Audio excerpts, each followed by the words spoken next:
আপনাদের সবাইকে আমাদের নতুন আরেকটি ভিডিওতে স্বাগতম। আশা করি আপনারা সবাই ভালো আছেন। আজকের ভিডিওতে আমরা একটি তার বিস্তারিত জানব। এই কেবলটিতে আপনার 12 কালারের 12টি তার আছে। এই কেবলটি শিপ কেবল নামেও পরিচিত। এগুলা শিপ কেবল বললেও এগুলা পুরাতন কেবল না, এগুলো দেখতে একেবারে নতুন কেবলের মতো লাগে। এগুলো মূলত কোর থেকে কেটে বের করা হয়, যার কারণে এগুলো একদম ফ্রেশ নিউ অবস্থায় থাকে।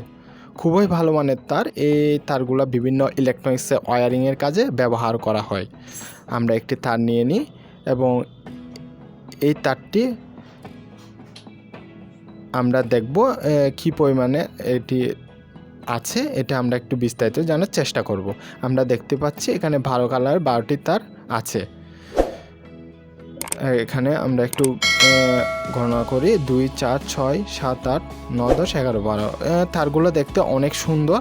এগুলো যে কোনো ইলেকট্রনিক্স ওয়্যারিংয়ের কাজে খুব সুন্দরভাবে ব্যবহার করা যায় এবং ভালো পরিমাণের লোডও নিতে পারে এই তারগুলো। অনেক ভালো মানের কেবল। আমরা এখন একটি ওয়্যার স্ট্রিপার নিলাম। আমরা তারটির পুরুত্ব দেখব, তামার পুরুত্বটি আমরা দেখব। আমরা এটি একটি কেটে নিচ্ছি ওয়্যার স্ট্রিপার দ্বারা।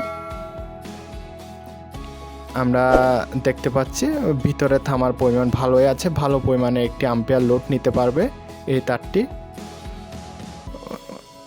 মোটামুটি ইলেকট্রনিক্সের যাবতীয় কাজ এই তারগুলা দ্বারা করা পসিবল। খুবই ভালো মানে এই তারটি দ্বারা যে একজন ছেলে, উনি আমার পরিচিত এক ভাই। আপনারা চাইলে এই তারটি কালেক্ট করতে পারে ওনার কাছ থেকে। নিচের দেওয়ার লিঙ্ক থেকে আপনারা চাইলে তারটি নিতে পারবেন। আজ এই তারটি খুবই ভালো মানের একটি তার। এটি দ্বারা আপনারা যে কোনো ইলেকট্রনিক্সের ওয়্যারিংয়ের কাজ এবং ইউপিএস মেক সহ যাবতীয় ইলেকট্রনিক্সের কাজগুলো খুব সহজভাবে করতে পারবেন। আজকের ভিডিওতে এতটুকু। পরবর্তীতে নতুন আরেকটি ভিডিওতে দেখা হবে। ধন্যবাদ।